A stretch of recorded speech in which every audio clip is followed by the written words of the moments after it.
Abraham. Ya, karena tentu sebagian atau hampir semua dari kita umat percaya mengenal dia sebagai Abraham. Kalau dipanggil Abram begitu, kadang-kadang mungkin bingung, kita pakai aja nama Abraham. Nah, jika kita mengikuti perjalanan Abraham di tanah yang telah dijanjikan oleh Tuhan, kita melihat bahwa dia adalah pribadi yang beriman kepada janji Tuhan. Ya, kita tahu meskipun terkadang imannya pada saat-saat tertentu bisa goyah. Nah, ketika dihadapkan oleh kelaparan, masih ingat, dia pergi ke Mesir untuk mendapatkan makanan bagi keluarganya dan juga bagi ternak-ternaknya.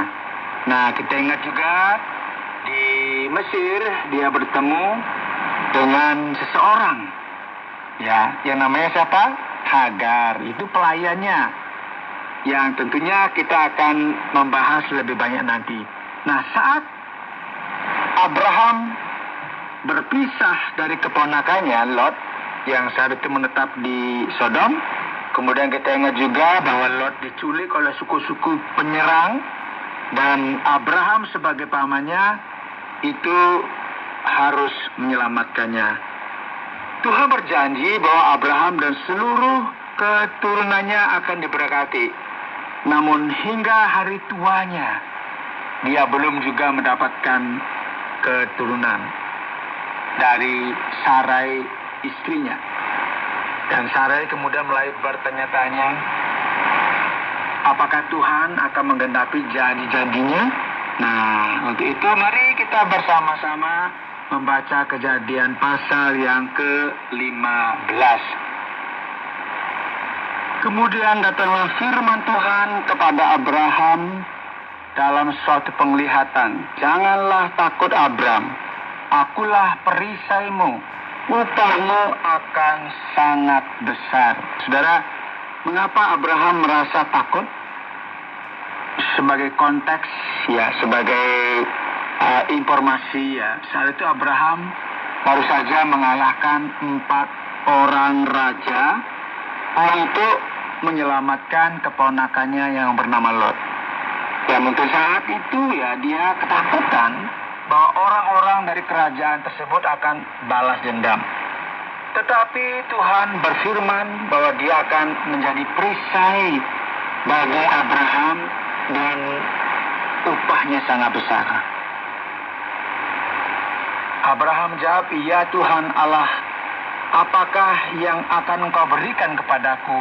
Karena aku akan meninggal dengan tidak mempunyai anak. Dan yang akan mewarisi rumahku ialah Eliezer, orang Damsyik itu." Nah, ini Eliezer adalah kepala pelayan saat itu. Kita tahu bahwa hukum saat itu adalah jika seseorang tidak memiliki anak laki-laki, maka kepala pelayannya akan mewarisi seluruh hartanya.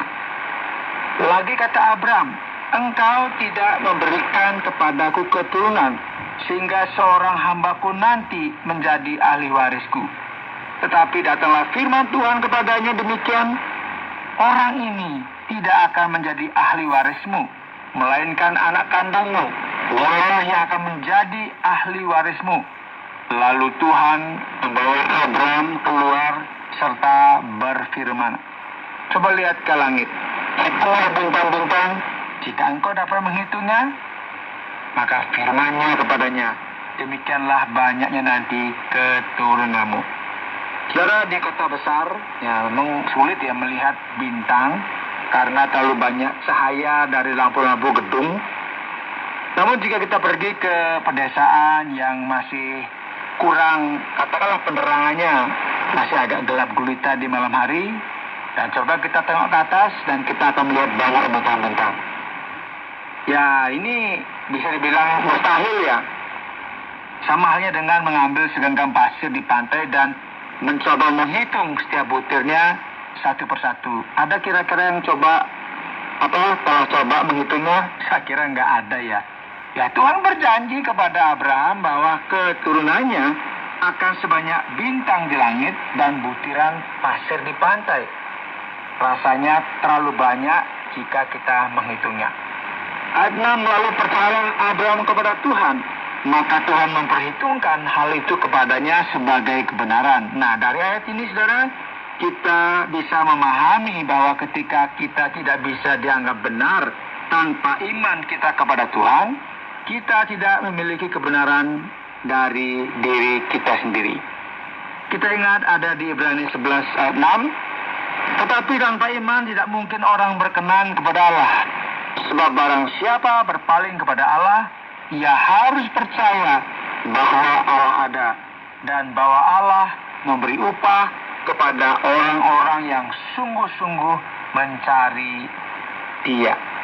Saudara, kita lanjutkan pembahasan kita untuk melihat sebuah kontrak bersama dengan Tuhan.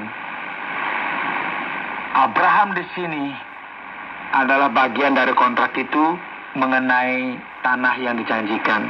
Dan perjanjian ini dikenal sebagai perjanjian Abraham.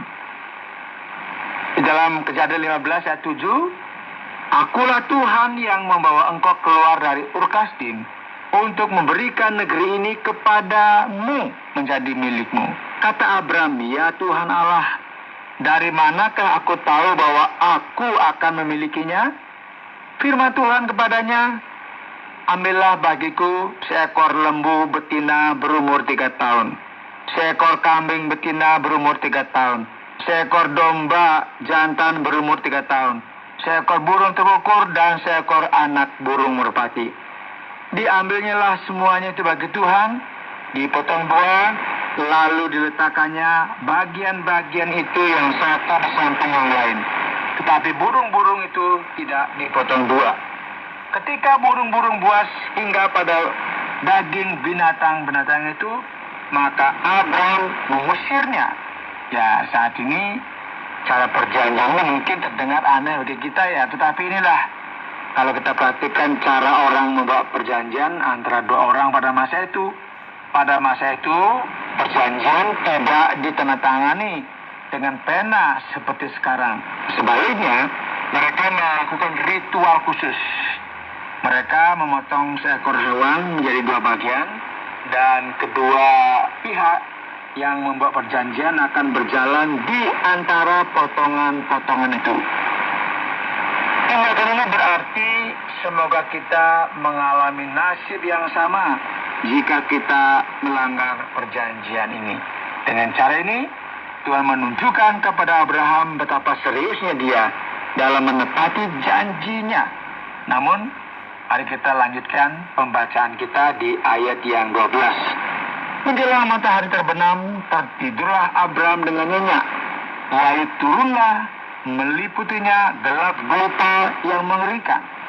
Firman Tuhan kepada Abraham, ketahuilah dengan sesungguhnya bahwa keturunanmu akan menjadi orang asing dalam suatu negeri yang bukan kepunyaan mereka, dan bahwa mereka akan diperbudak dan dianiaya 400 tahun lamanya.